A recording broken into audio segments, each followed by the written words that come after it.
കലാവിരുത് വിസ്മയം തീർത്ത 3D റാഫേലിന് നാടിന്റെ യാത്രാമൊഴി. അക്ഷരങ്ങളെ കലയാക്കി മാറ്റി ലോകത്തെ വിസ്മയിപ്പിച്ച കൂവപ്പടിയുടെ സ്വന്തം റൈറ്റിംഗ് ദിസേർട്ട് 3D ബേബി റാഫേൽ എന്നറിയപ്പെടുന്ന ആയത്തുപടിയിലെ PP റാഫേൽ പള്ളിക്കരക്കാരൻ ഓർമ്മയായി. ഹൃദയാഘാതത്തെ തുടർന്നായിരുന്നു അന്ത്യം. സാധാരണക്കാരിൽ നിന്നും റാഫേലിനെ വ്യത്യസ്തനാക്കിയത് അദ്ദേഹത്തിന്റെ അസാമാന്യമായ സിദ്ധിവിശേഷങ്ങളായിരുന്നു. മലയാളം, ഇംഗ്ലീഷ്, ഹിന്ദി, തമിഴ്, തെലുങ്ക്, കന്നഡ, അറബി എന്നീ 7 ഭാഷകളെ 5 തരത്തിൽ അക്ഷരങ്ങളെ കീഴ്മേൽ മറിച്ച് കണ്ണാടിയിൽ പ്രതിഫലിക്കുന്നതുപോലെ അനായാസം എഴുതുന്ന മിറർ ഇമേജ് റൈറ്റിംഗ് വിദ്യയിൽ അദ്ദേഹം അദ്വിതീയനായിരുന്നു.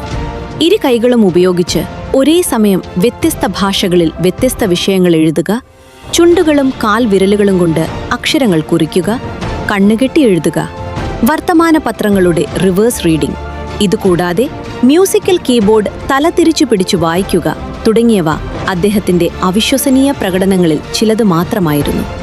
മറ്റൊരാൾ മുതുകിൽ വിരൽ കൊണ്ടെഴുതുന്നത് സ്പർശനത്തിലൂടെ മാത്രം തിരിച്ചറിഞ്ഞ് ബ്ലാക്ക് ബോർഡിൽ മിറർ ഇമേജായി പകർത്താനുള്ള വിരുദും അദ്ദേഹത്തിനുണ്ടായിരുന്നു.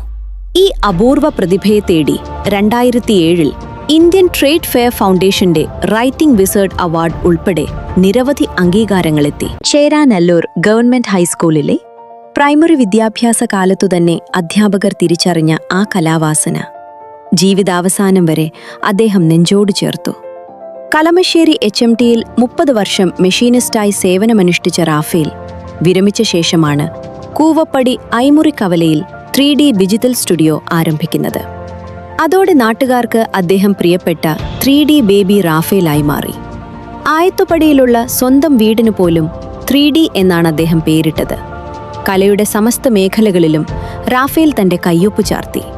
കലാമണ്ഡലം പ്രഭാകരന്റെ കീഴിൽ ഓട്ടംതുള്ളൽ അഭ്യസിച്ച അദ്ദേഹം കാലിക വിഷയങ്ങളെ ആക്ഷേപഹാസ്യത്തിലൂടെ നിരവധി വേദികളിലെത്തിച്ചു. മികച്ചൊരു കവി കൂടിയായിരുന്ന അദ്ദേഹത്തിന്റെ മറ്റൊരിഷ്ട വിനോദം വേഷപ്രച്ഛന്ന മത്സരങ്ങളായിരുന്നു.